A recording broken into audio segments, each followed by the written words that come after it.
Oke, karena berhubung Pak Subur belum bisa hadir ya sepertinya ya, dan beliau juga belum menjawab WA dari saya. Jadi mungkin kita mulai aja karena ada beberapa teman-teman yang akan ada kelas selanjutnya ya sehabis ini. Mungkin boleh sebelum kita mulai, alangkah baiknya jika kita berdoa terlebih dahulu. Berdoa dipersilakan.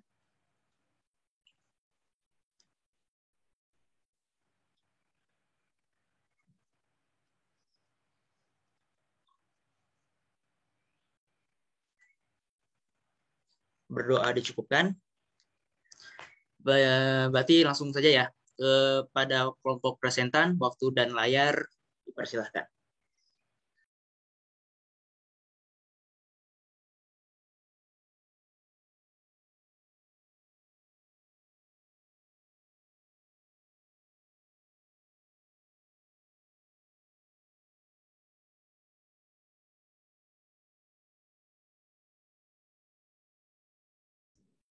Baik, Assalamualaikum warahmatullahi wabarakatuh.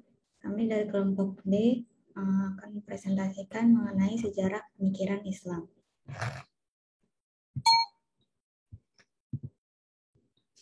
Ini anggota kelompok kami, ada Jenny Angela, Nibras, dan saya sendiri Sarah.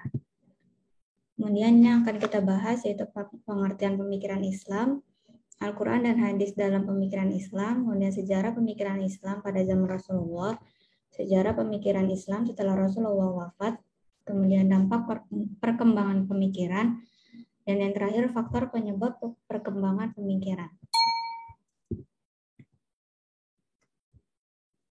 Ya, bisa pretest.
Oke, jadi pretest ini kita bakal sampai 825 ya.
Assalamualaikum warahmatullahi wabarakatuh.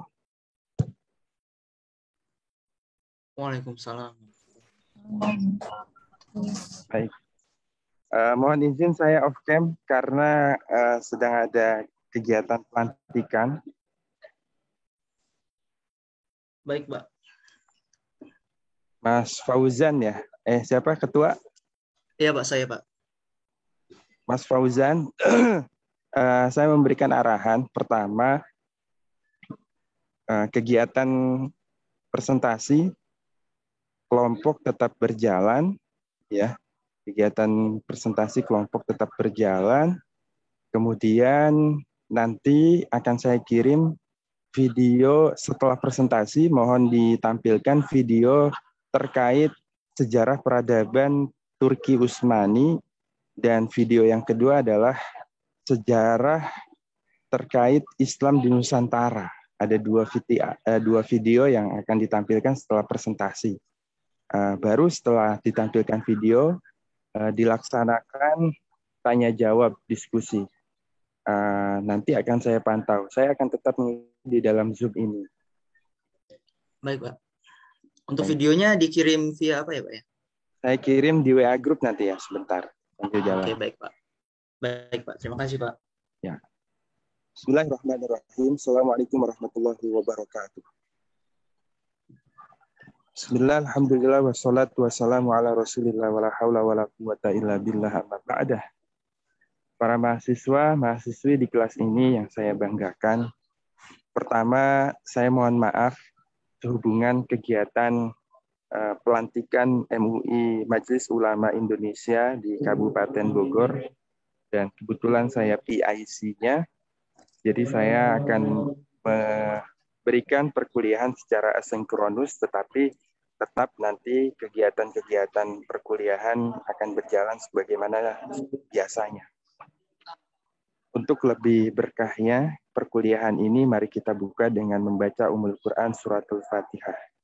Ala hadhihi niyyah wa likulli niyatin shalihah wa hadratin Nabi Mustafa Rasulullah sallallahu alaihi wasallam. Siril Fatihah. A'udzu billahi minasyaitonir rajim. Bismillahirrahmanirrahim. Alhamdulillahirabbil alamin arrahmanir rahim maliki yaumiddin. Iyyaka na'budu wa iyyaka nasta'in ihdinas siratal mustaqim. Siratal ladzina an'amta 'alaihim ghairil maghdubi 'alaihim waladdallin. Bismillahirrahmanirrahim. Rabbi zidni ilman warzuqni fahman waj'alni min ibadikas shalihin. Rabbi zidni ilman warzuqni fahman waj'alni min ibadikas shalihin. Rabbi zidni ilman warzuqni fahman waj'alni min ibadikas shalihin birahmatika ya arhamar rahimin. Waktu saya persilahkan kepada Mas Fauzan dan kepada kelompok yang akan presentasi. Dipersilahkan. Terima kasih. Baik, terima kasih Pak Subur. Kembali kepada kelompok presentan, waktu dan layar, dipersilakan.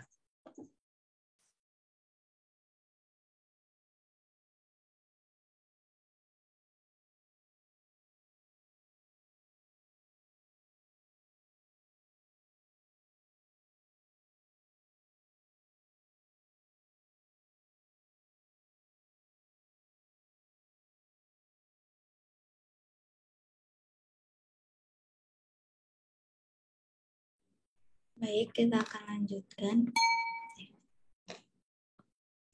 Jadi yang pertama itu kita bahas pengertian pemikiran Islam. Jadi pengertian pemikiran sendiri menurut Mugiono tahun 2013 itu adalah rangkaian ide yang berasosiasi, berhubungan, atau daya usaha reorganisasi atau penyusunan kembali pengalaman dan tingkah laku yang dilaksanakan secara sengaja. Sedangkan pemikiran Islam adalah kegiatan umat Islam dalam mencari hubungan sebab akibat atau asal mula dari suatu materi ataupun esensi sehingga ditemukan solusi atau mencapai tujuannya. Pemikiran Islam ini merupakan gagasan atau buah pikir pemikir-pemikir Islam atau ulama yang bersumber dari Al-Quran dan Al-Sunnah untuk menjawab persoalan-persoalan manusia dan masyarakat yang timbul. Kemudian yang kedua, Al-Quran dan hadis dalam pemikiran Islam. Jadi Al-Quran adalah kalam Allah Subhanahu wa Ta'ala yang diturunkan kepada Nabi Muhammad SAW melalui malaikat Jibril, memuat dasar-dasar ajaran Islam yang di dalamnya berisi tentang segala perintah dan larangan, yang halal dan haram, baik dan buruk, dan lain sebagainya. Al-Quran juga memberikan petunjuk dan pedoman hidup untuk mencapai kebahagiaan hidup dunia dan akhirat dalam bentuk ajaran akidah, akhlak, ibadah, sejarah, dan lain sebagainya. Kemudian, hadis adalah penjelasan secara langsung mengenai Al-Quran yang langsung dijelaskan oleh Rasulullah. Sebab di Al-Quran banyak ayat yang tidak dijelaskan secara lengkap. Jadi Al-Quran ini perlu dijelaskan karena dalam Al-Quran itu tidak diatur secara rinci mengenai aturan yang ada. Contohnya kayak sholat, haji, zakat itu kan nggak dijelasin secara rinci seperti apa tata caranya. Jadi dijelasin oleh Rasulullah, kemudian menjadi sebuah hadis. Kemudian di dalam hadis ini Rasulullah sebagai mufasir atau penjelas terhadap Al-Quran. Jadi Nabi Muhammad SAW ini selain menyampaikan wahyu berupa Al-Quran, juga merupakan seorang mufasir dari Al-Quran. Mufasir itu adalah seorang yang mampu menjelaskan, menyingkap, maupun menampakkan sebuah ayat dalam arti yang lain atau arti yang mirip dengan menggunakan perangkat-perangkat keilmuan yang dimilikinya. Terus jadi Al-Quran dan hadis dalam pemikiran ini sebagai pondasi dan rujukan utama pemikiran Islam. Jadi pemikiran Islam ini seluruhnya berdiri tegak di atas pondasi yang disebut Al-Quran dan hadis. Al-Quran dan hadis ini menjadi rujukan umat Islam. Jadi nggak boleh ada pemikiran Islam yang nggak berbasis Al-Quran dan hadis. Al-Quran dan hadis ini menjadi pondasi pemikiran Islam. Jadi seluruh pemikiran dalam Islam ini, Al-Quran dan hadis ini merupakan sumber ilmu yang dikembangkan oleh umat Islam dalam spektrum yang seluas-luasnya. Lebih lagi, kedua sumber pokok Islam ini berperan penting dalam penciptaan dan pengembangan ilmu-ilmu. Kemudian akan dilanjutkan oleh teman saya. Ya, sebelum saya lanjutkan, mohon maaf saya off cam karena ada kendala pada kamera. Nah, selanjutnya ada sejarah pemikiran Islam di masa Rasulullah. Next. Dalam sejarah perkembangan pemikiran Islam, pada mulanya tumbuh dan berkembang pemikiran nasional. Namun, kemudian berkembang pula pola pemikiran tradisional. Pola pemikiran rasional berkembang pada zaman klasik Islam, terutama pada masa dinasti Umayyah dan Abbasiyah. Pola pemikiran nasional ini berkembang dipengaruhi oleh persepsi tentang tingginya kedudukan akal manusia di kalangan umat Islam pada saat itu. Persepsi ini sejalan dengan persepsi yang sama dalam peradaban Yunani yang ada di daerah-daerah Islam zaman klasik. Daerah-daerah tersebut antara lain kota Alexandria di Mesir, Yun di Syapur di Irak, Antakya di Syria, dan Baktra di Persia. Selanjutnya, pola pemikiran tradisional, yaitu pola pemahaman yang mengandalkan pemahaman para ulama masa lalu untuk menghadapi permasalahan-permasalahan yang dihadapi pada masanya. Pola pemikiran tradisional berkembang pada zaman pertengahan Islam, yaitu setelah habisnya masa dinasti Abbasiyah hingga abad 18 Masehi. Next.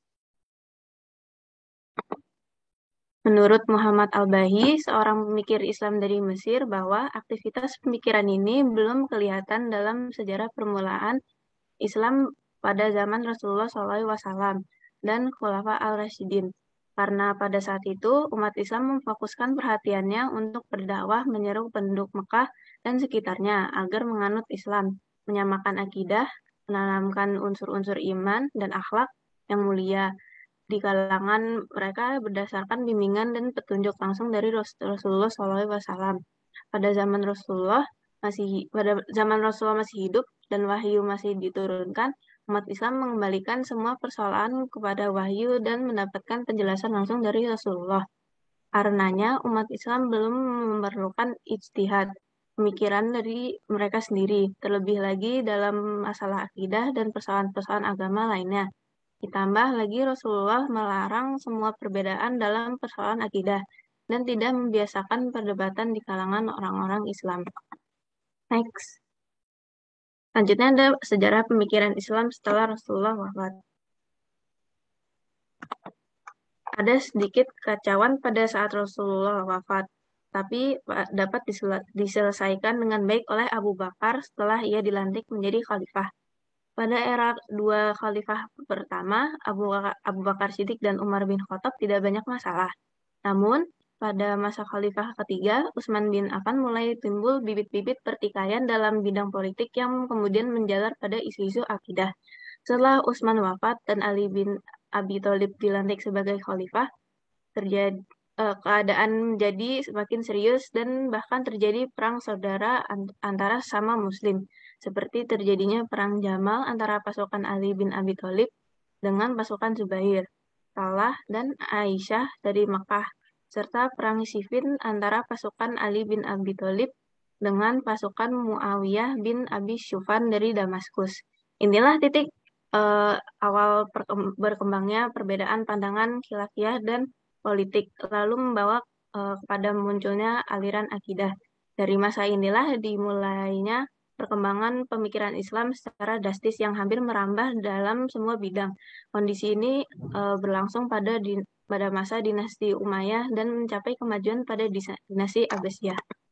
Next. Aktivitas pemikiran Islam pada masa dinasti Abbasiyah mencapai kemajuan peradaban pada masa 7 khalifah, yaitu Al-Mahdi, Al-Hadi, Harun al-Rasyid, Al-Ma'mun, Al-Mutsamin, Al-Watsik, dan Al-Mutawakkil. Popularitas dinasti ini mencapai puncaknya pada zaman Khalifah Harun al-Rasyid dan putranya Al-Ma'mun. Kekayaan negara banyak dimanfaatkan Harun al-Rasyid untuk membiayai gerakan intelektual, berupa penerjemahan, penelitian, penulisan, pendirian lembaga pendidikan, dan perpustakaan. Selain itu, kekayaan negara juga digunakan untuk keperluan sosial, seperti mendirikan rumah sakit, membangun tempat pemandian umum, lembaga penindakan dokter, dan farmasi. Pada masanya sudah terdapat sekitar 800 orang dokter. Kesejahteraan sosial, kesehatan, pendidikan, ilmu pengetahuan, kesusastraan, dan kebudayaan berada pada zaman keemasan. Pada masa ini, negara Islam menempatkan dirinya sebagai negara terkuat di dunia. Al-Ma'mun, pengganti Harun al-Rasyid, adalah khalifah yang sangat mencintai ilmu filsafat. Pada masanya, gerakan intelektual berkembang pesat, terutama pada penerjemahan buku-buku asing. Ia banyak mendirikan sekolah dan juga pusat penerjemah yang berfungsi sebagai perguruan tinggi dengan perpustakaan yang besar. Pada masa Al-Ma'mun, Baghdad mulai menjadi pusat kebudayaan dan ilmu pengetahuan. Next. Puncak pergerakan pemikiran Islam terjadi pada masa pemerintahan Abbasiyah. Namun tidak berarti seluruhnya berawal dari kreativitas penguasaan Abbasiyah sendiri. Sebagian di antaranya sudah dimulai sejak awal berdirinya Islam. Perkembangan lembaga pendidikan pada awal Islam terdiri dari 2 tingkat. Tingkat pertama yaitu maktab atau kutab dan masjid, yaitu lembaga pendidikan terendah, tempat anak-anak mengenal dasar-dasar baca, tulis, dan hitung. Dan juga tempat remaja belajar dasar-dasar ilmu agama seperti tafsir, hadis, fikih, dan bahasa. Tingkat kedua yaitu pendalaman, di mana para pelajar yang ingin memperdalam ilmunya pergi keluar daerah menuntut ilmu kepada para ahli dalam bidangnya masing-masing, umumnya ilmu agama.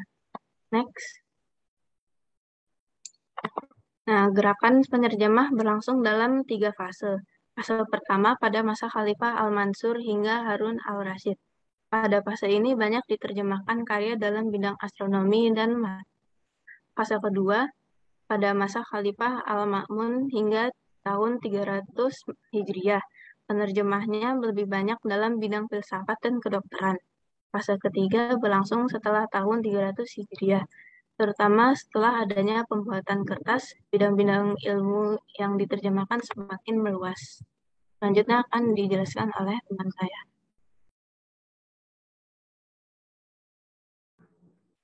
Baik, setelah ini saya menjelaskan ya. Jadi next-nya itu dampak perkembangan pemikiran Islam. Next. Nah, era klasik Islam banyak terjadi kemajuan yang menakjubkan dalam perkembangan pemikiran.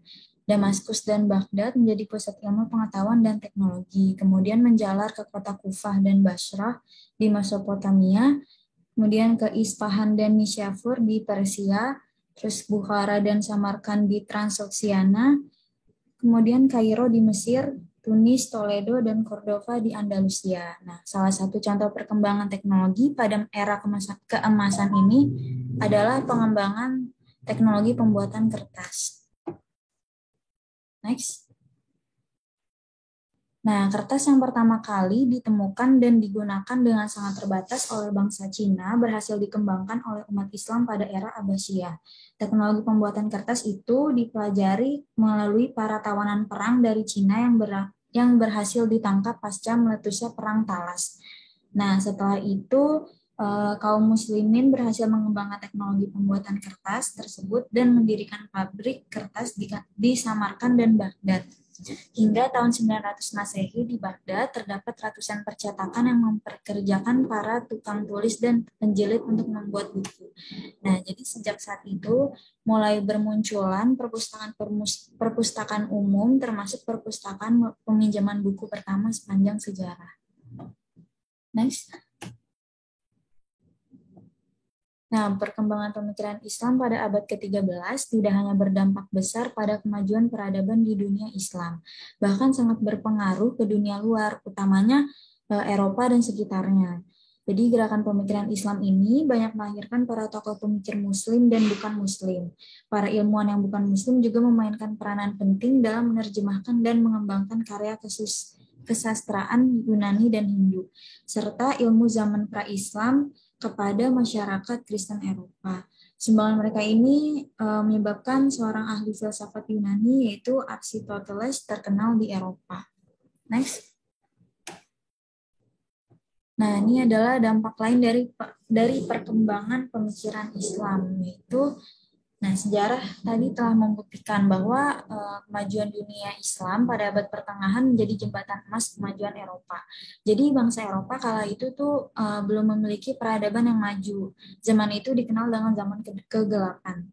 Belum dijumpai pula daerah-daerah yang menjadi pusat pencerahan kecuali daerah tertentu saja. Itu pun yang ditempati para pendeta yang memahami bahasa Yunani dan Latin. Dengan masuknya peradaban Islam ke Eropa, terutama melalui pintu Spanyol, merubah tatanan baru dan pencerahan terhadap bangsa Eropa dengan sebuah peradaban baru hingga menapaki masa modern. Jadi karenanya sulit dipungkiri bahwa kemajuan Eropa tidak bisa dilepaskan dari kemajuan dunia Islam. Nah, hal itu dibuktikan dengan yang pertama ini kota-kota di Eropa seperti Pisa, Genova, Venezia, Napoli, Firenze memiliki hubungan dagang dengan Mesir. Nah, kota-kota ini kemudian menjadi lokomotif bangkitnya Eropa, serta menjadi cikal bakal peradaban modern di sana. Kedua itu di era kebangkitan Eropa, ketika mereka kembali pada ilmu-ilmu Yunani klasik, mereka menjumpai buku-buku yang telah dimuat dalam khazanah buku muslimin. Contohnya adalah ilmu filsafat dan ilmu kedokteran. Buku-buku kedokteran ini diajarkan kayak di kampus-kampus Eropa sampai abad 18 Masehi. Tidak terkecuali sekolah Salerno yang dianggap sebagai sekolah kedokteran pertama di Eropa, itu juga mempelajari buku kedokteran dari penemu-penemu Muslim. Nah, buah pikiran Ibnu Sina dan Al-Razi menjadi referensi kuliah kedokteran di Paris. Bahkan teori-teori Ibnu Khaldun yang menjadi peletak dasar ilmu sosial masih dikenal di kampus-kampus Eropa sampai sekarang. Next. Nah, kemudian adalah faktor penyebab perkembangan pemikiran Islam. Next. Nah, perkembangan pemikiran dan peradaban Islam dari zaman klasik, pertengahan, dan modern karena didukung oleh beberapa faktor. Yang pertama, adanya sikap terbuka, toleran, akomodatif kaum muslimin terhadap hegemoni pemikiran dan peradaban asing yang sudah maju. Yang kedua itu adanya rasa cinta umat Islam kepada ilmu pengetahuan, lahirnya budaya akademik di seluruh lapisan masyarakat. Yang ketiga yaitu banyaknya cendekiawan Muslim yang berkiprah dalam pemerintahan dan lembaga sosial kemasyarakatan. Next. Nah, yang keempat, berkembangnya aliran Mu'tazilah yang mengedepankan rasio dan kebebasan berpikir. Kelima, meningkatnya kemakmuran negeri-negeri Islam sehingga memudahkan pendanaan gerakan intelektual. Nah, keenam ini permasalahan yang dihadapi umat Islam dari masa ke masa semakin kompleks dan berkembang sehingga memerlukan pengkajian ilmu pengetahuan di berbagai bidang. Sebab suatu pemikiran akan berkembang jika ada permasalahan baru yang muncul dan memerlukan solusi. Next. Nah, ini faktor yang terakhir yaitu berbagai bidang keilmuan yang menyentuh seluruh aspek kehidupan peradaban dijadikan objek kajian oleh para tokoh pemikir Islam. Di antaranya ada bidang ilmu agama yang meliputi ilmu fikih, ilmu tafsir, ilmu hadis, ilmu kalam, ilmu tarikh Islam, ilmu bahasa Arab, dan lainnya. Kalau dalam bidang ilmu umum meliputi ilmu filsafat, ilmu kedokteran, ilmu matematika, ilmu farmasi, ilmu astronomi, ilmu geografi, ilmu sejarah, ilmu sastra, dan lainnya. Next. Nah, tadi kan udah disebutin nih faktor dan juga dampak dari kemajuan pemikiran Islam. Nah, ada juga nih ibaratnya nih kata-kata yang cukup terkenal, itu sebuah peradaban yang berdiri pada satu masa tidak lepas dari peradaban yang sudah berkembang sebelumnya. Berarti tadi juga sudah dibuktikan kalau peradaban yang sekarang itu tidak lepas dari peradaban-peradaban yang lalu. Dan kata-kata ini menutup presentasi kita pada pagi hari ini. Jadi sekian dari kelompok kami mengenai sejarah pemikiran Islam. Ini adalah referensinya. Lalu bisa dikembalikan ke Ojan.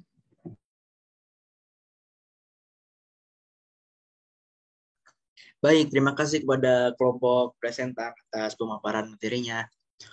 Jadi sekarang kita mungkin nonton video dulu ya. Ada 2 video, kisaran waktunya sekitar 40 menit total waktunya. Mungkin boleh Ale videonya di share screen. Yang bisa share screen siapa ya tadi ya? Sarah bisa nggak? Sarah, bisa nggak? Videonya tahu kan yang mana ya? Bentar.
Oh Jen, suaranya belum ada Jen. Belum ada ya? Bentar.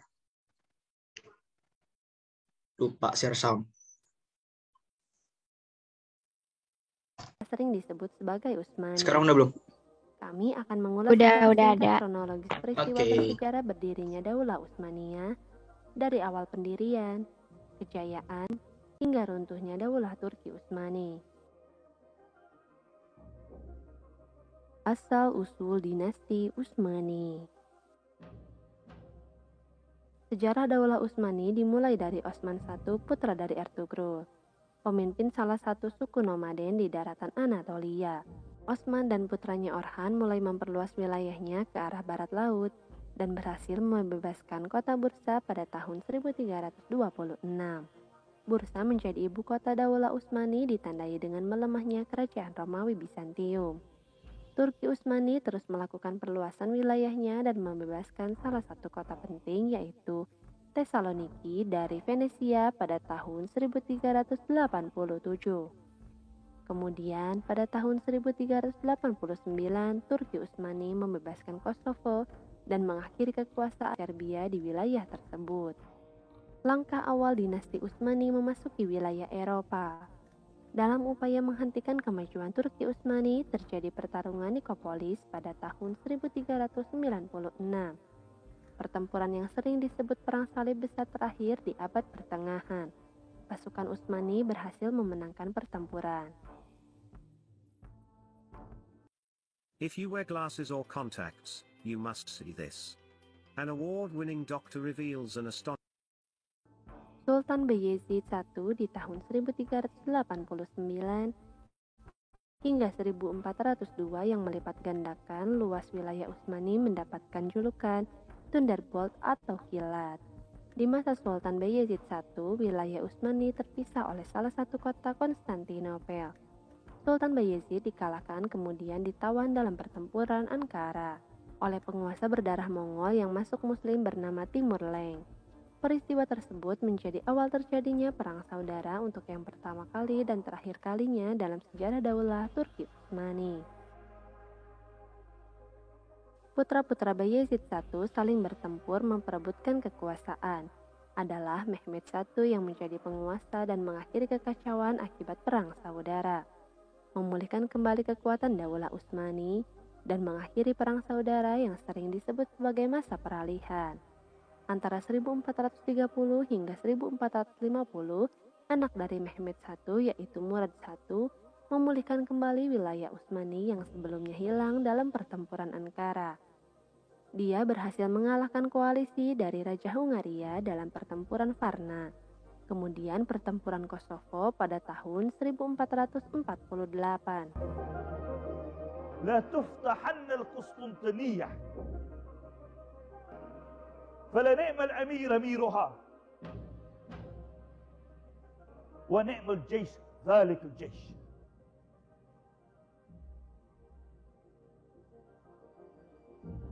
Putra dari Murad II yaitu Mehmed II atau yang kita kenal sebagai Muhammad Al-Fatih adalah orang yang berhasil membebaskan Konstantinopel, kota yang terkenal paling memiliki tembok kokoh dan bertahan dalam berabad-abad serangan. Pada 29 Mei 1453, ketika dia berusia 21 tahun, Mehmed II berhasil membebaskan Konstantinopel. Mehmed II kemudian mengganti nama Konstantinopel menjadi Istanbul. Kota yang kita kenal sekarang bernama Istanbul dan menjadikan kota tersebut sebagai ibu kota Utsmani. Kota yang menjadi pusat pelabuhan dan perdagangan dari berbagai etnis. Sultan Mehmed II memerintah antara 1453 hingga 1481 dan ketika beliau wafat, dan digantikan oleh anaknya Bayezid II, putra sulung sang sultan. Puncak kejayaan dinasti Utsmani. Penaklukan Konstantinopel menjadi penanda Daulah Utsmani sebagai kekuatan terbesar di Eropa Tenggara dan wilayah Mediterania Timur. Konstantinopel menjadi awal kejayaan Daulah Utsmani. Di antara abad ke-15 dan ke-16 Masehi, Daulah Utsmani memiliki pembebasan terbesar dan terluas sepanjang sejarah Daulah Utsmani. Pada tahun 1517 di bawah kepemimpinan Sultan Selim I, Daulah Utsmani menyatukan Mesir, Suriah, Saudi Arabia, dan Palestina dalam waktu yang singkat. Dengan begitu, Utsmani menjadi penguasa di Timur Tengah dan menguasai perdagangan karena tidak ada yang bisa pergi ke timur dan ke barat tanpa melewati wilayah Utsmani, dan berkembang dengan perdagangan darat antara Asia, Eropa, dan Afrika. Angkatan Laut Utsmani sangat berperan dalam mempertahankan wilayahnya dan mengontrol perdagangan. Pada masa pemerintahan Sultan Sulaiman Al-Kanuni atau Sulaiman yang Agung, yang memerintah antara 1520 hingga 1566, Daulah Utsmani mencapai puncak kekuasaan dan kejayaannya. Sulaiman, putra dari Selim I, membuat dampak dan perubahan besar bagi Daulah Utsmani. Sulaiman Al-Kanuni membuat kodifikasi hukum berupa undang-undang berdasarkan hukum Islam yang diakui oleh banyak pihak dengan sistem peradilan yang adil dan juga efisien. Sulaiman Al-Kanuni juga mewariskan pendirian dari berbagai universitas. Dia mendirikan Kesultanan Utsmani di Hungaria dan beberapa wilayah Eropa Tengah lainnya. Setelah memenangkan pertempuran melawan 21 koalisi negara Eropa dalam pertempuran Mohawk tahun 1526, dia menyatukan Baghdad dan mendapatkan kendali atas wilayah Mesopotamia. Jatuh dan runtuhnya dinasti Utsmani. Kemunduran Daulah Utsmani dimulai pada tahun 1600-an. Sepeninggal Sultan Sulaiman, dengan luasnya wilayah kekuasaan Utsmani, begitu banyak konflik yang terjadi di dalam dan di luar pemerintahan Utsmani. Dari mulai serangan dari wilayah Austria, serangan dari wilayah Persia, serta intrik di dalam pemerintahan Utsmani, membuat Daulah Utsmani sedikit demi sedikit kehilangan wilayahnya, serta beberapa sultan yang tidak secakap dan sekuat sultan pendahulunya. Pada abad ke-18, Daulah Utsmani pada saat itu mendapatkan julukan The Sick Man of Europe akibat krisis ekonomi dan kalah perang. Jika di awal kejayaan ada nama Sultan Muhammad Al-Fatih dan Sultan Sulaiman Al-Kanuni, maka di akhir kemunduran Utsmani atau pada akhir abad ke-18 muncul nama sultan yang mendapat julukan singa terakhir Daulah Utsmani.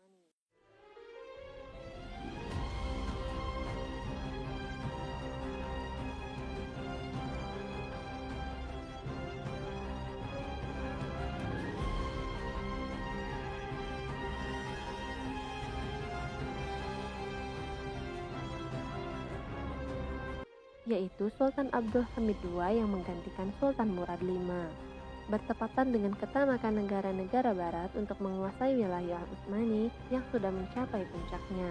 Dia memiliki sebuah negara yang besar yang pada saat itu sedang krisis dan tegang. Abdul Hamid menghabiskan lebih dari 30 tahun kepemimpinannya dengan konspirasi internal dan eksternal, revolusi, dan perubahan yang tanpa henti. Dia mempertahankan wilayah Utsmani sekuat tenaga dan mempertahankan Palestina hingga akhir kepemimpinannya. Kudüs ölürse, Kudüs düşerse, sen sanki bütün İslam beldeleri düştün. Abdul Hamid memodernisasi Utsmani dengan membuat rel kereta yang menghubungkan seluruh wilayah Islam menuju Mekah dan Madinah demi memudahkan ibadah haji serta menggaungkan pentingnya ukhuwah Islamiyah. Zionis dan Barat sangat geram akan capaian tersebut. Mereka bekerja sama kelompok Turki muda dan membuat konspirasi untuk menjatuhkan Sultan Abdul Hamid. Hingga akhirnya Mufti Utsmani mencopot Sultan Abdul Hamid II. Pada tahun 1909, Abdul Hamid dilengsarkan, digantikan oleh Sultan Mehmed VI. Pada 1912 dan 1913, Daulah Utsmani kehilangan semua wilayah Eropa di Rusia karena kekalahan dalam Perang Balkan. Pada Perang Dunia I, Utsmani ikut bergabung dalam Perang Dunia I di Blok Sentral. Sultan Mehmed VI dibuang ke Malta.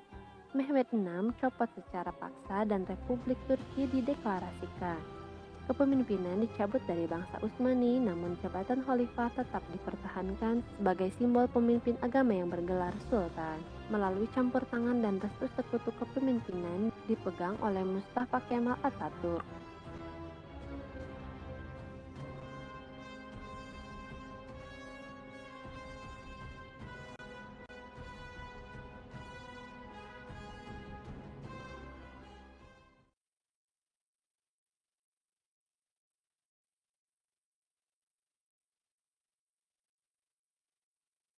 Gimana cara transfernya?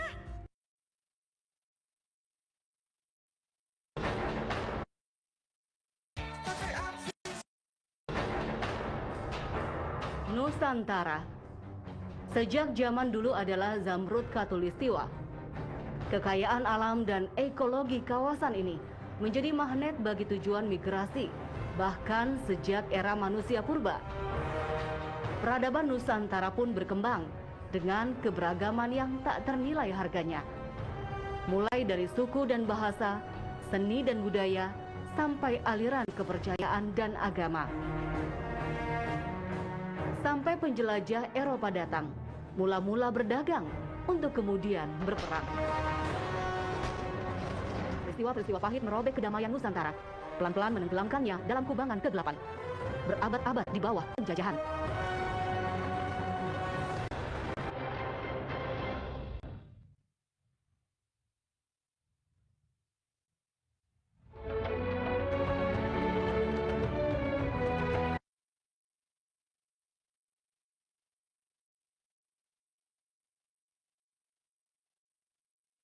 Ketika Nusantara tengah berjaya sebagai kosmopolitan dunia, kawasan Eropa pada masa itu belum lagi memiliki peran penting dalam peradaban dunia.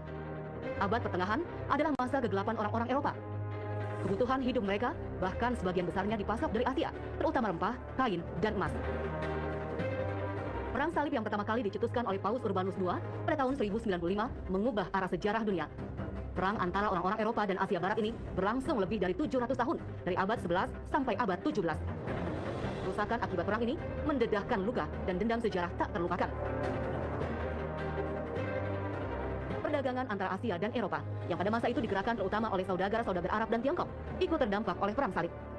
Orang-orang Eropa tidak lagi mendapat pasokan kebutuhan dari kawasan Asia. Mereka kemudian dipaksa menjelajah samudra, terutama untuk mendapatkan rempah-rempah. Para penjelajah Eropa pada masa itu sesungguhnya hanya noktah kecil dalam samudra luas perdagangan di Asia.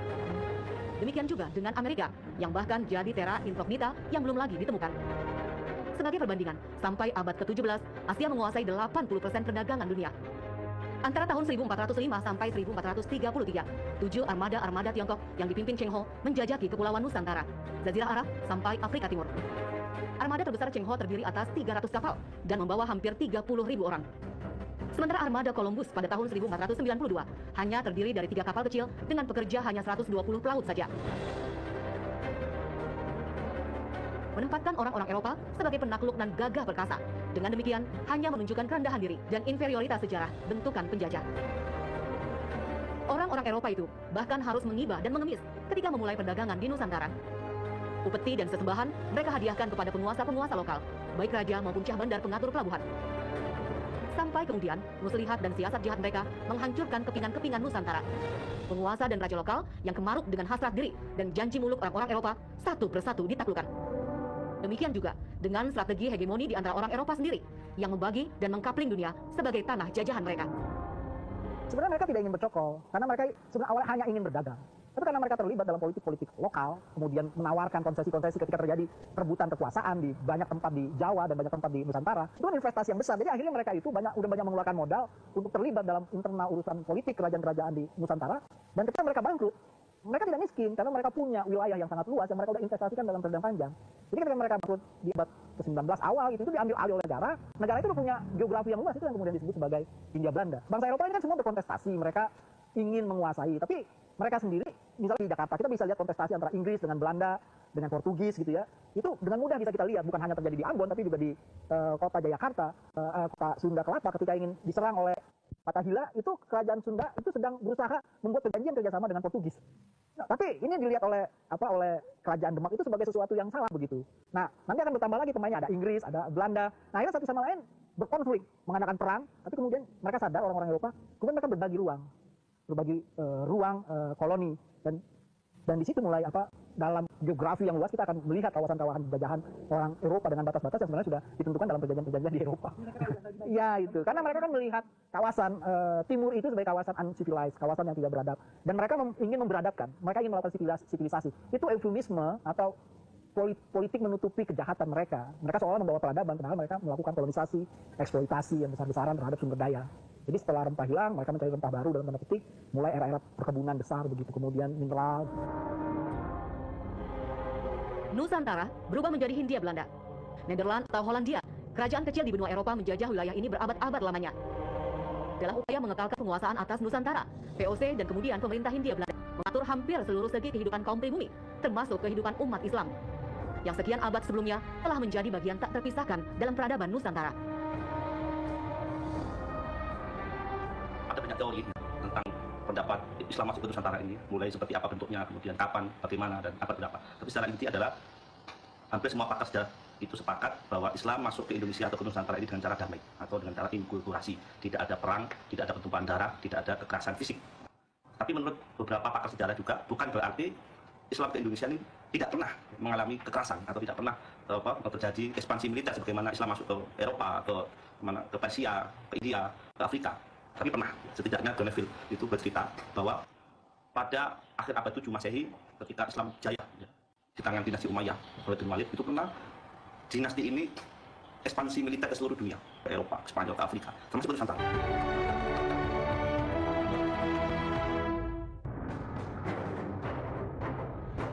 Peradaban Islam dan Nusantara yang berjalan harmonis selama berabad-abad itu dirusak oleh kedatangan orang-orang Barat. Mereka membawa serta semangat perang salib yang menjadi salah satu pendorong utama penjelajahan samudera orang-orang Eropa itu. Sebagaimana visi dan semboyan mereka yang terkenal, gold, God, and glory. Gold atau emas untuk menunjukkan pencarian mereka akan hasil bumi, seperti hasil tambang dan rempah. God atau Tuhan untuk menyatakan misi penyebaran ajaran agama mereka. Dan glory atau kejayaan sebagai tantangan untuk mewujudkan kemenangan seluruh penjuru dunia. Perlawanan dan peperangan terjadi di mana-mana, namun kekuatan yang tercerai-berai oleh siasat pecah belah membuat Nusantara terkapling-kapling di bawah penjajahan. Demikian juga perlawanan dari kerajaan-kerajaan Islam di Nusantara berulang kali terjadi untuk kemudian padam oleh kelicikan Belanda. Kalau masalah perlawanan, ada banyak perlawanan ya. Di abad 17 itu ada Sultan Agung yang sempat 2 kali menyerang Batavia tahun 1628 dan 1629. Kemudian ada juga perlawanan dari Sultan Hasanuddin di Makassar tahun 1666 yang kemudian juga berakhir dengan perjanjian Bungaya, di mana kemudian VOC berhasil menundukkan Makassar. Dan ada banyak lagi perlawanan ya sepanjang abad ke-17. Tapi memang yang terbesar kemungkinan adalah dua itu ya, yaitu apa yang dilakukan oleh Sultan Agung dari Mataram itu dan juga oleh Sultan Hasanuddin. Setelah itu banyak perlawanan, tapi saya kira tidak ada yang mengancam secara serius ya keberadaan VOC di Indonesia.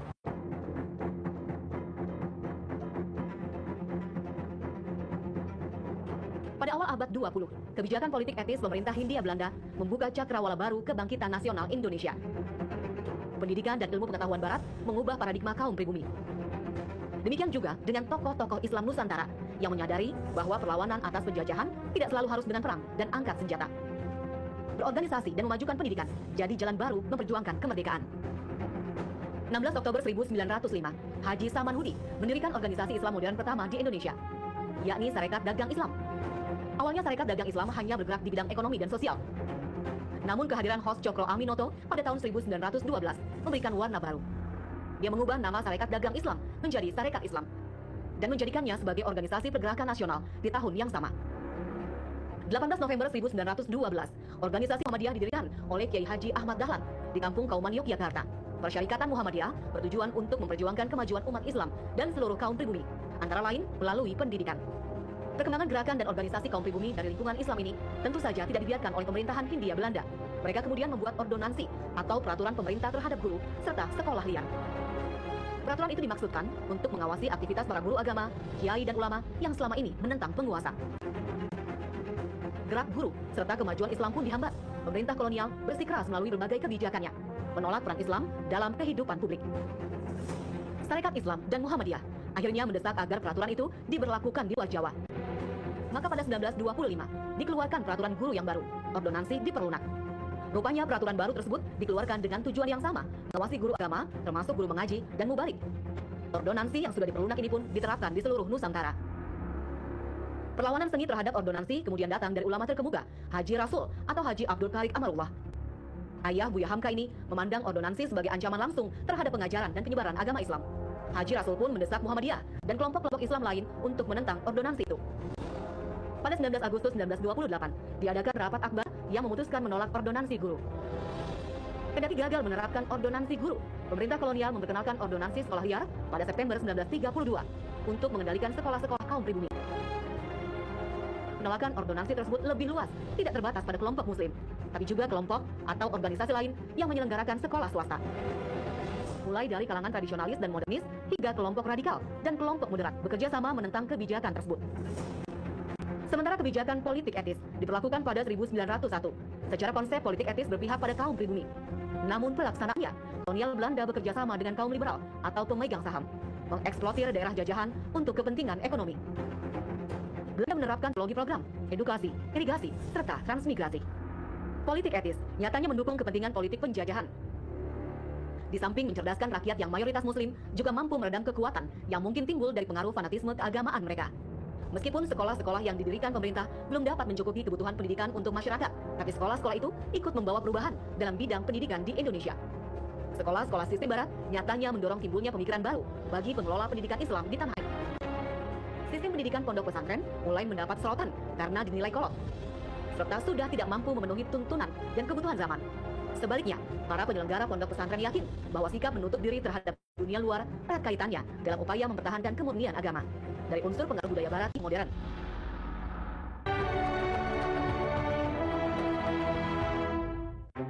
Pada masa kolonial Belanda, pendidikan Islam disebut juga dengan Sekolah Bumi Putra, karena yang memasuki pendidikan Islam seluruhnya orang pribumi Indonesia.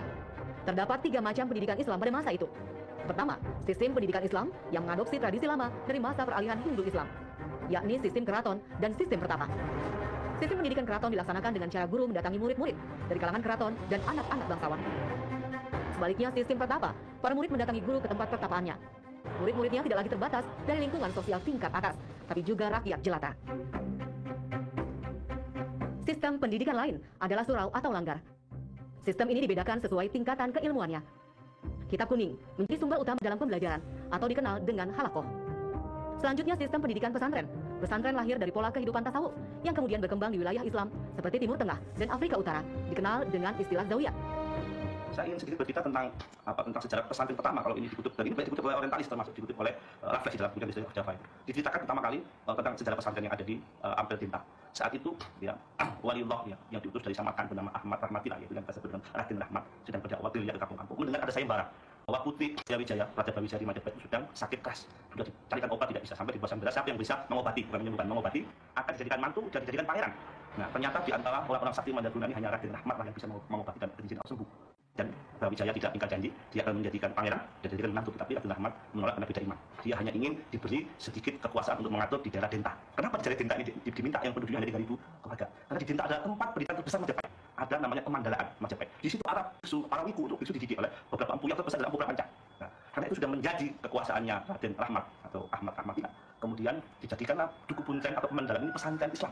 Dan menariknya Raden Rahmat tidak membabas habis ya, tidak menggulung ajaran Hindu Buddha, tetapi kitab-kitab leluhurnya malah diarifi, ajaran di situ. Kitab Niti Sastra, Praraton, kitab Tingkai Wiku, kitab Silakromo, ada kitab yang sangat besar apapun dikarang oleh Empu Prapanca berjudul kitab Silakromo. Dan ini diajarkan tata cara santri dan guru atau sebagaimana dalam Pemandalaan atau dalam pesantren itu diajarkan. Yang dibuang adalah teologinya, akidahnya, semuanya harus dipakai. Pesantren merupakan kelanjutan dari tradisi Hindu Buddha yang sudah mengalami proses Islamisasi. Perkembangan pesantren di Nusantara mulai tercatat dalam sejarah telah ada sejak abad ke-16. Pesantren-pesantren pada masa itu sebagian besar mengajarkan kitab Islam klasik dalam bidang fikih, teologi, dan tasawuf. Pesantren yang demikian ini kemudian menjadi pusat-pusat penyiaran Islam.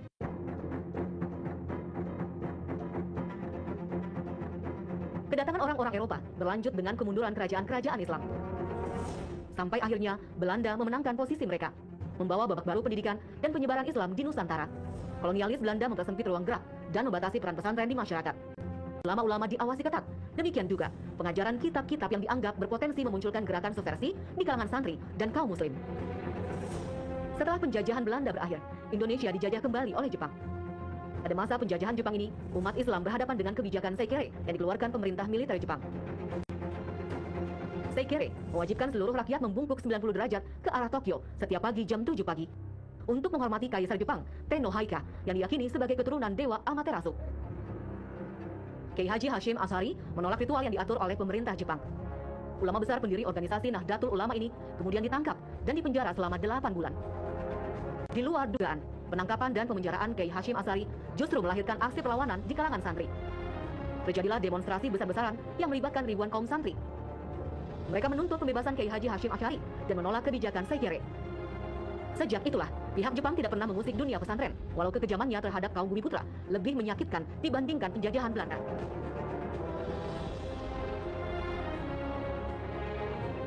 Setelah perang usai dan Indonesia dinyatakan merdeka, pondok pesantren kembali mendapatkan ujian. Pemerintahan Soekarno melakukan pemusatan pendidikan nasional. Akibatnya pengaruh pesantren mulai menurun. Jumlah pesantren pun berkurang, hanya pesantren besarlah yang mampu bertahan. Hal ini dikarenakan pemerintah mengembangkan sekolah umum sebanyak-banyaknya. Pendidikan pesantren secara kasat mata memiliki keunikan dan ciri khas tersendiri. Di antaranya hubungan yang akrab antara kiai atau pendiri pesantren dengan santri. Kehidupan yang sederhana atau mendekati zuhud, kemandirian, gotong royong, pemberlakuan aturan agama secara ketat, serta lokasi pesantren yang menyatu dengan masyarakat. Pola pendidikan yang demikian ini sampai sekarang masih banyak ditemukan di pesantren-pesantren di Banten, Madura, sebagian Jawa Tengah dan Timur, dan berbagai tempat lain di Nusantara. Terdapat 5 unsur dasar dalam setiap pesantren, yakni asrama, masjid, para santri, pengajaran kitab-kitab kuning, serta figur sentral kiai. Ketokohan kiai inilah yang membuat sebuah pesantren menjadi ikon kota tempatnya berada. Makanya posisi kiai itu sedemikian rupa, karena ini terpengaruh oleh ajaran nama. Jadi, makanya dulu tuh Belanda, kalau enggak itu tidak bisa membedakan. Dikirain kiai itu seperti pastor, tidak. Waktu itu gampang didudukkan karena kalau kiai itu nggak bisa, karena dia selain juga teladan, juga sangat dihormati, punya kemampuan tidak hanya sekedar agama, supranatural. Karena di kampung-kampung kiai itu apapun jadi tempat mengadu, ada apapun kiai tinggi sehingga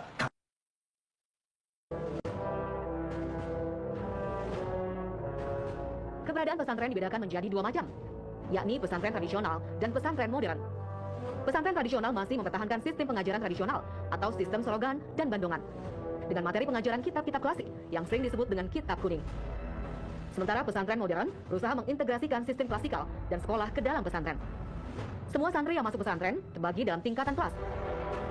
Pengajian kitab-kitab kuning tidak lagi bersifat slogan dan bandongan, tapi berubah menjadi bidang studi yang dipelajari secara individu. Dalam menjalani kehidupan di pesantren, pada umumnya mereka mengurus sendiri keperluan sehari-hari. Santri diwajibkan menaati peraturan yang ditetapkan di dalam pesantren. Apabila ada pelanggaran, akan dikenakan sanksi sesuai pelanggaran yang dilakukan. Disinilah etika pesantren dijalankan. Setiap santri menempa diri, termasuk untuk belajar mandiri. Sedari usia dini, hidup jauh dari keluarga, dengan segala keterbatasan yang ada. Seperti yang dilakukan oleh santri-santri di Pondok Pesantren Mustafawiyah, Purba Baru, Mandailing Natal, Sumatera Utara ini. Memperbaiki pondok seperti ini, jadi salah satu kemampuan anak-anak santri untuk menjaga keamanan dan kenyamanan tempat tinggal mereka. Para santri juga terbiasa mencuci baju sendiri di sungai di belakang pemondokan. Inilah sungai Aek Singolot, alias air yang kelak, dengan kandungan belerangnya yang tinggi. Sungai yang mata airnya berasal dari Gunung Soik Marapi ini kelihatan keruh dan kotor. Tapi disinilah tempat mereka membersihkan diri. Ada anak sungai yang khusus untuk mencuci baju, ada juga bagian untuk mandi dan aktivitas lainnya. Selepas mandi dan mencuci baju, aktivitas tambahan berikutnya sudah menanti. Menyiapkan menu makan siang ini. Mau masak apa, Cik? Mau masak apa? Sipang. Hah? Sipang.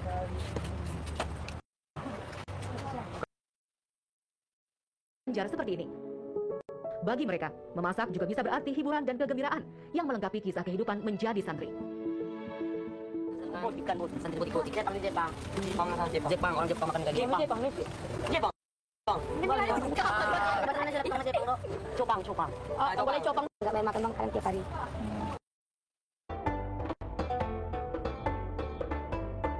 Menjadi santri memang harus siap ditempa untuk hidup sederhana. Urusan makan dan rupa-rupa fasilitas yang serba terbatas ini bukanlah apa-apa. Sekedar sarana tambahan untuk pencarian utama mereka menuntut ilmu agama. Bermula dari menjalankan peraturan, berlanjut jadi kebiasaan. Inilah laku penting yang mengajarkan banyak hal bagi para santri. Jadi ternyata orang Cina yang berdagang yang keluar masuk satu itu pendeta atau biksu yang beragama Buddha yang bernama Ising Buddha. Sama seperti hari ini. Jadi ya ada ternyata memang para wali ini tidak pernah menghakimi. Menjadi jalan bagi kemunculan etika yang menjadi bagian penting kehidupan pesantren. Jadi ini menarik. Jadi bertemunya nilai-nilai Islam dan nilai-nilai etika lampau Nusantara. Termasuk juga kenapa santri sampai hari ini begitu tidak menjalankan kalau kita membaca kitab Bukit Mutasi diri itu kebudayaan yang sudah mengakar di Nusantara, membuat kultur pesantren mengandung nilai-nilai etika yang beragam dan universal. Konsep dari etika menjadi identitas yang khas dari kultur pesantren. Perilaku hasil inkulturasi yang kemudian membentuk dasar etika itu masih dapat disimak pada beberapa pesantren di Indonesia. Penghormatan kepada guru terjadi pada sebelum dan seusai menempuh pendidikan. Laku hormat terhadap guru itu mewujud dalam sikap tazim dan tawadu. Doa dan restu dari seorang guru menjadi harapan sekaligus jalan bagi kemudahan dalam mencari ilmu. Kalau belajar sendiri kan hadis saya aja bilang, kalau belajar sendiri nanti setannya datang bang. Jadi saya sedawai kan mending sama itu kan, sambil membuat berkah gitu. Ya. Nah ini diwajibkan atau bagaimana? Oh wajib bang, diwajibkan sih bang. Tapi cuma sebagai apa lah ya, biar tambahan lah gitu bang. Karena di sekolah ini memang nggak ada bang. Nggak ada sekolah. Kenapa sih nyari keluar dari sini? Iya. Pondok pesantren menjadi representasi sejarah panjang pendidikan Islam di bumi Nusantara. Tradisi dan budaya lama dipadukan dengan nilai dan ajaran Islam yang kemudian berkembang mengikuti perubahan zaman. Di balik semua itu, membuka tabir pengetahuan adalah laku utama menjadi santri. Menelisik huruf, baris, dan lembar-lembar kitab tidak diperlakukan sebagai kewajiban, tapi kebutuhan yang ditekuni dengan penuh kesadaran. Memuliakan ilmu menjadi dasar pencarian, sekaligus puncak pencapaian setiap santri yang sejati. Selebihnya adalah mengamalkannya dalam kehidupan sehari-hari di bumi yang fana. Di tengah perubahan zaman yang penuh dengan tantangan. Mewujudkan Islam yang penuh rahmat untuk seluruh umat manusia dan seisi jagat raya.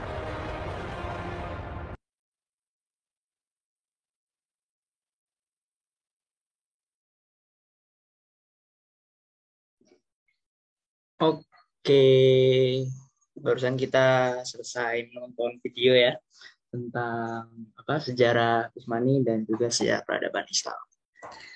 Masih ada sisa waktu sekitar 19 menit.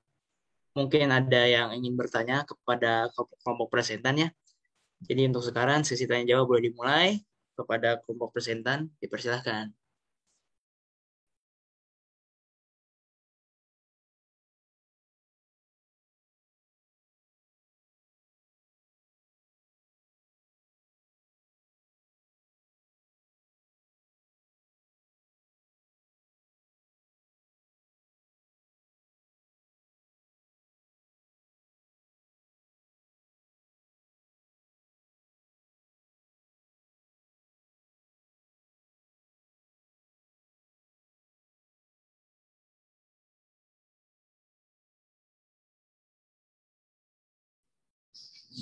Jadi guys, siapa yang mau nanya? Kayak udah ada 4 pertanyaan, 5.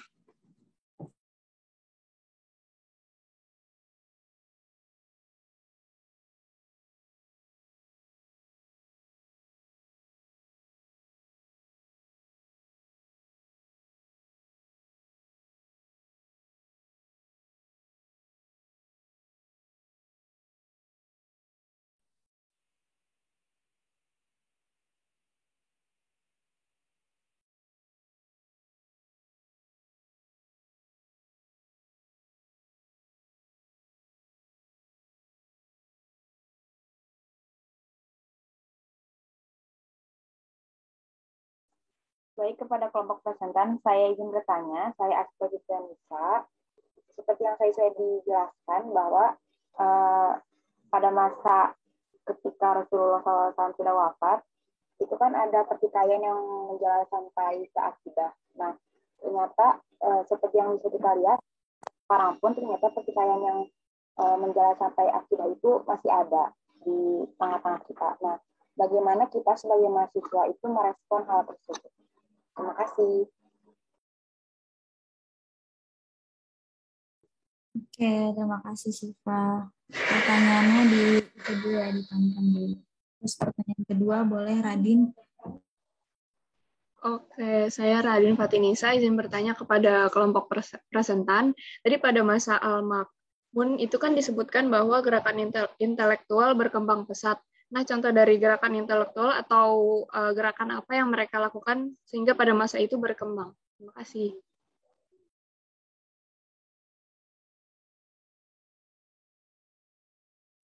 Terima kasih Radin atas pertanyaannya. Selanjutnya boleh Laura. Terima kasih atas kesempatannya.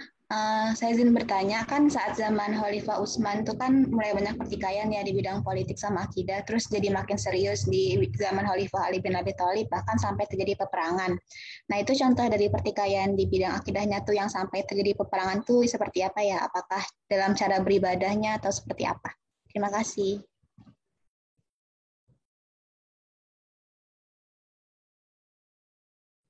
Baik, terima kasih Maira.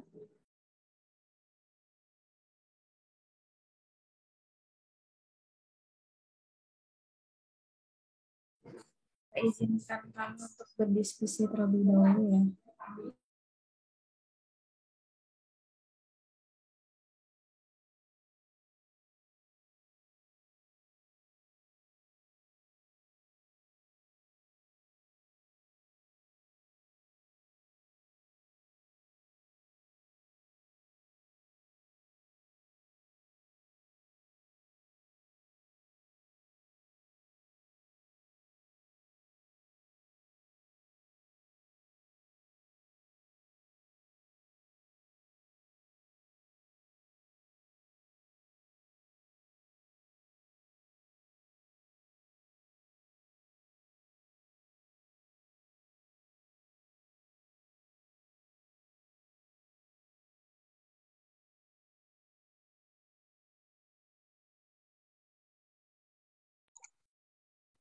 Izin menjawab pertanyaan Laira.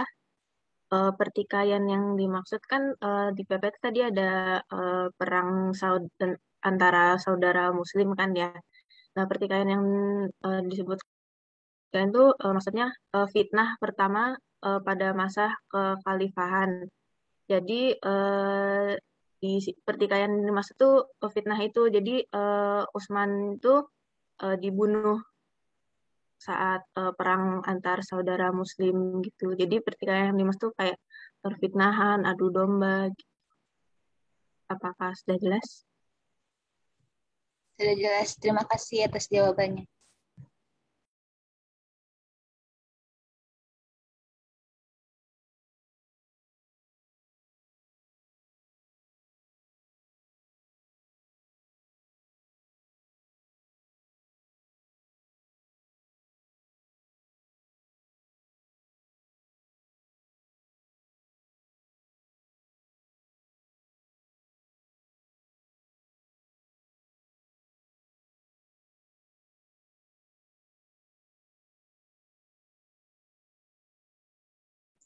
Izin menjawab pertanyaannya Radin.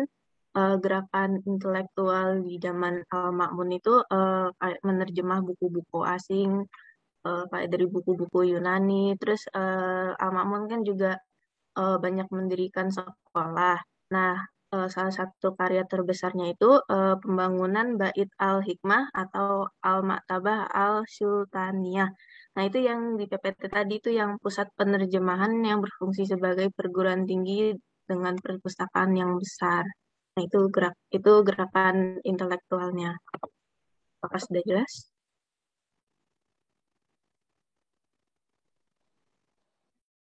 Sudah, terima kasih Mubas. Baik, saya ingin menjawab pertanyaan dari Cipa. Jadi bagaimana kita sebagai mahasiswa itu menyikapi pertikaian mengenai akidah.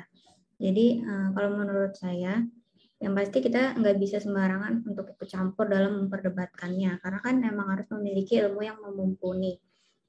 Nah, biasanya kan dari pertikaian ini menimbulkan perselisihan. Jadi kita bisa ngikutinnya itu menurut kita yang benar aja, asalkan dia nggak sampai mengubah atau menyentuh pokok-pokok ajaran agama Islam seperti kayak sholat atau rukun Islam gitu-gitu. Mungkin gitu, gimana sih Pak? Terima kasih Sarah. Oke, sama-sama. Selanjutnya boleh pertanyaan dari Ica.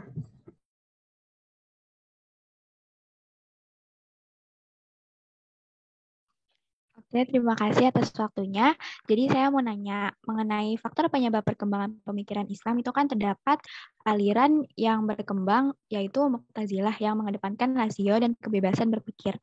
Nah, pertanyaannya itu, kenapa sih aliran Mu'tazilah itu baru berkembang pas periode tersebut, dan emangnya sebelumnya tuh aliran yang dianut itu apa ya, kalau boleh tahu? Terima kasih, itu saja dari saya.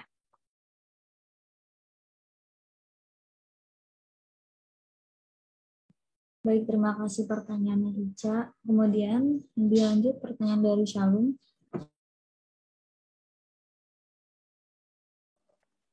Baik, terima kasih atas kesempatannya. Yang ingin saya tanyakan mengenai apa aja sih contoh dari bukan contoh tapi dampak dari perkembangan pemikiran Islam pada peradaban modern.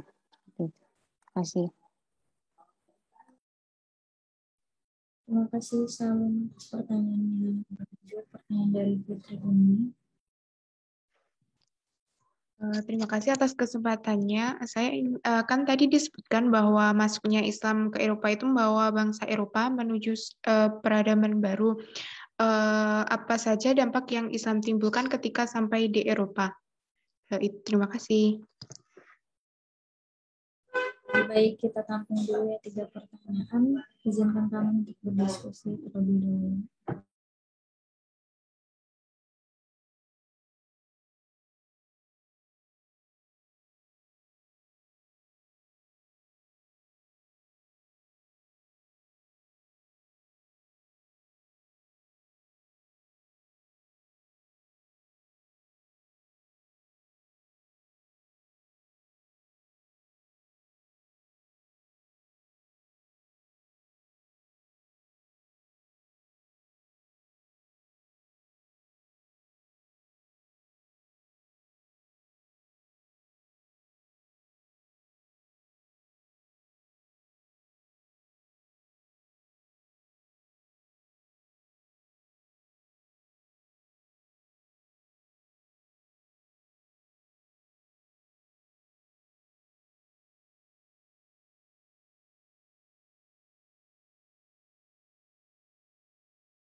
Oke, baik. Suara saya terdengar jelas nggak ya?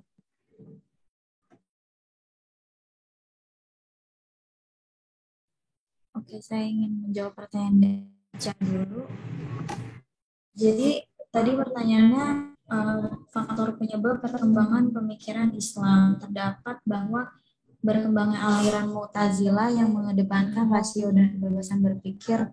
Mengapa pemikiran tersebut dapat berkembang di periode tersebut, dan aliran apakah yang dianut sebelum aliran Mu'tazilah? Benar nggak, Cak? Ya kan? Oke. Iya, benar. Jadi ada banyak banget aliran yang muncul dan berkembang sebelum adanya aliran Mu'tazilah, yaitu mungkin aliran Khawarij dan Murji'ah. Nah, Khawarij itu adalah sekte atau aliran ketiga dalam Islam di luar Sunni dan Syiah. Nah, sedangkan aliran Murji'ah merupakan aliran Islam yang sepaham dengan sekte Khawarij. Ahli sejarah dan ulama firqah memiliki perbedaan pendapat kapan awal mula munculnya kelompok Khawarij. Jadi ada juga versi yang menyebut kalau Khawarij muncul di zaman Rasulullah, ada juga Khawarij muncul di zaman Utsman bin Affan, ada juga yang bilang kalau Khawarij muncul di zaman Ali bin Abi Thalib. Nah, kalau untuk aliran Murji'ah itu muncul pertama kali pada masa sahabat, yaitu di akhir pemerintahan Utsman bin Affan. Nah, di luar dari kedua aliran tadi, muncul juga satu aliran yang disebut aliran Mu'tazilah, yang populer pada masa dinasti Abbasiyah. Mengapa aliran Mu'tazilah itu sangat populer di zaman tersebut? Hal itu mungkin dikarenakan aliran Mu'tazilah adalah aliran yang menengahi pendapat Khawarij dan Murji'ah, yang sewaktu itu sedang berdebat mengenai fatwa atau status seorang mukmin yang berdosa besar. Bisa dikatakan aliran ini bertolak belakang dari pendapat-pendapat yang berkembang sebelumnya, karena pendapatnya memang berbeda dengan pendapat sebelumnya. Aliran Mu'tazilah dikenal bersifat rasional dan liberal. Nah, pandangan-pandangan teologisnya ditunjang oleh dalil-dalil akal. Mungkin itu adalah sebab mengapa aliran Mu'tazilah sangat populer dan berkembang di era tersebut. Gimana Ica? Apakah menjawab? Ya, udah menjawab sekali. Terima kasih, Ale. Oke, sama-sama.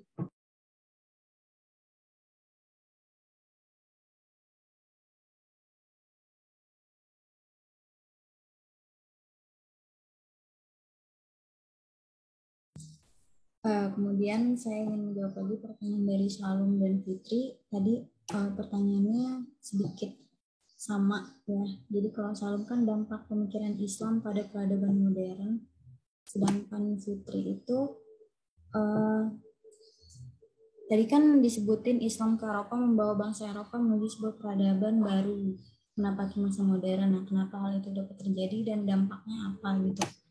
Jadi jawabannya bangsa Eropa kali itu kan yang tadi sebenarnya udah dipresentasikan juga kan, tapi coba diulas lagi nih. Jadi bangsa Eropa kala itu belum memiliki peradaban yang maju. Ya, zaman itu dikenal dengan zaman kegelapan. Jadi belum dijumpai daerah-daerah yang menjadi pusat pencerahan kecuali daerah tertentu saja. Dengan masuknya peradaban Islam ke Eropa, terutama melalui pintu Spanyol itu, jadi merubah tatanan baru dan pencerahan terhadap bangsa Eropa, terutama yang tadi kota-kota itu yang disebutin kan.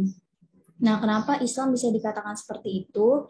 Jadi hubungan Islam dan Eropa di zaman pertengahan tercipta melalui hubungan dagang, yaitu antara Mesir dan juga kota-kota Pisa, Genova, Venice, Napoli, Florence. Nah, kota-kota ini kemudian menjadi lokomotif bangkitnya Eropa, serta menjadi cikal bakal peradaban modern di sana. Nah, alasan kedua itu yaitu jika kita membicarakan tentang peradaban modern, maka tidak lain ada kaitannya dengan pendidikan yang maju. Nah, para cendekiawan Muslim itu ikut andil dalam pendidikan yang saat itu sedang berkembang di Eropa. Contohnya, yang tadi sudah dipresentasikan adalah ilmu filsafat dan ilmu kedokteran. Jadi buku-buku kedokteran ini diajarkan di kampus-kampus Eropa sampai abad ke-18. Tidak terkecuali sekolah Salerno yang dianggap sebagai sekolah kedokteran pertama di Eropa. Nah, buah pikiran Ibnu Sina dan Al-Razi menjadi referensi kuliah kedokteran di Paris.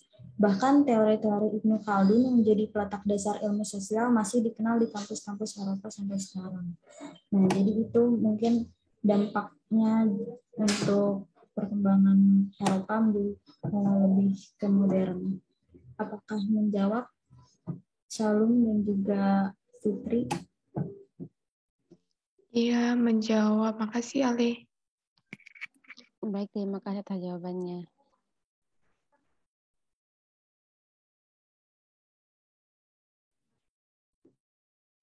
Selanjutnya, apakah ada pertanyaan lagi dari teman-teman?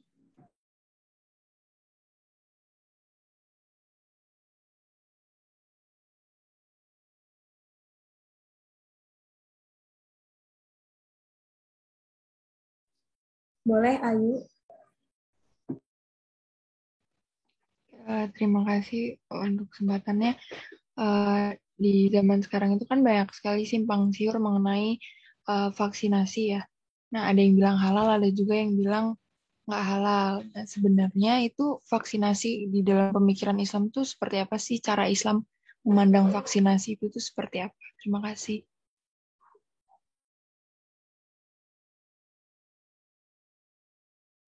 Terima kasih Ayu atas pertanyaannya. Apakah teman-teman lain ada yang ingin bertanya lagi?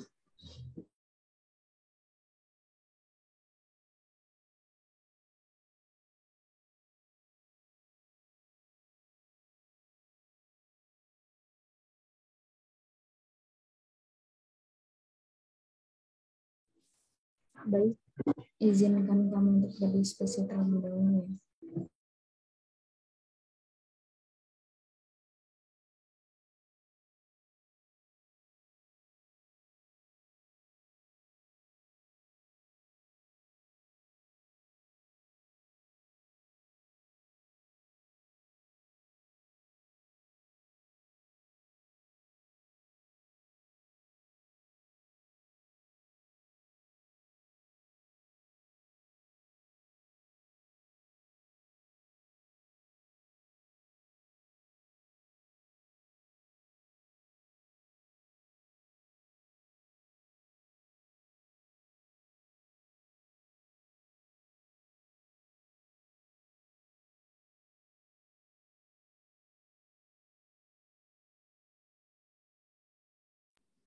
Baik, saya akan menjawab pertanyaan dari Ayu.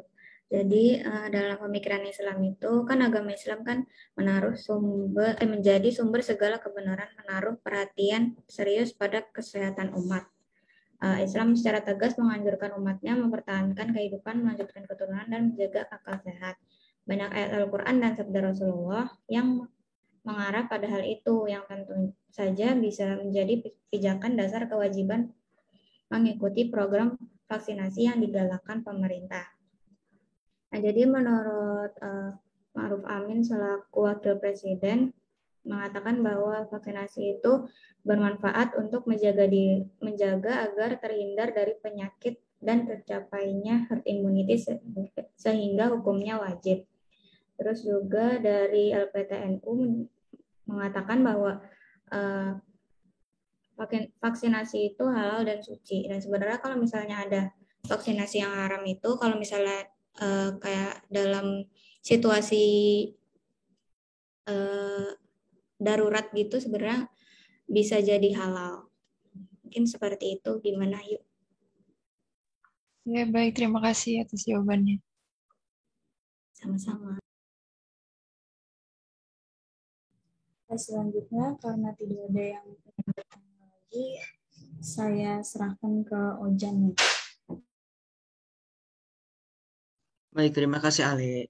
Terima kasih juga kepada kelompok presentan dan para penanya ya tadi yang sudah mengajukan pertanyaan.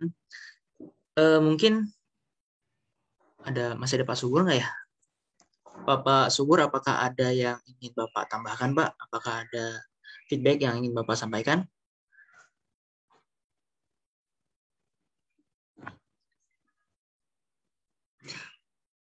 Oke, mungkin Pak Subur masih masih terkendala dengan beliau masih ada acara di tempat lain juga. Jadi mungkin langsung karena sudah jam 9.40 ya. Dan teman-teman juga ada beberapa yang masih ada kelas langsung sampai sini. Mungkin saya tutup saja. Karena tadi kita sudah mengawali kelas dengan doa, mungkin kita tutup dengan doa juga ya. Berdoa, dipersilakan.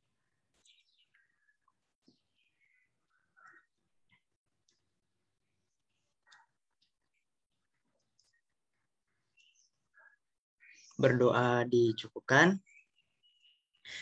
Baik teman-teman, karena sudah berakhir juga waktunya, sekali lagi terima kasih kepada kelompok presentan yang telah memaparkan materi dan teman-teman juga yang telah mengajukan pertanyaan. Terima kasih juga kepada Pak Subur yang karena bisa menyempatkan waktunya untuk hadir di kelas kali ini di tengah kesibukan Bapak. Mungkin sekian dari saya tutup. Wassalamualaikum warahmatullahi wabarakatuh. Teman-teman dipersilakan untuk meninggalkan ruang Zoom ya. Waalaikumsalam warahmatullahi wabarakatuh. Waalaikumsalam warahmatullahi wabarakatuh. Waalaikumsalam.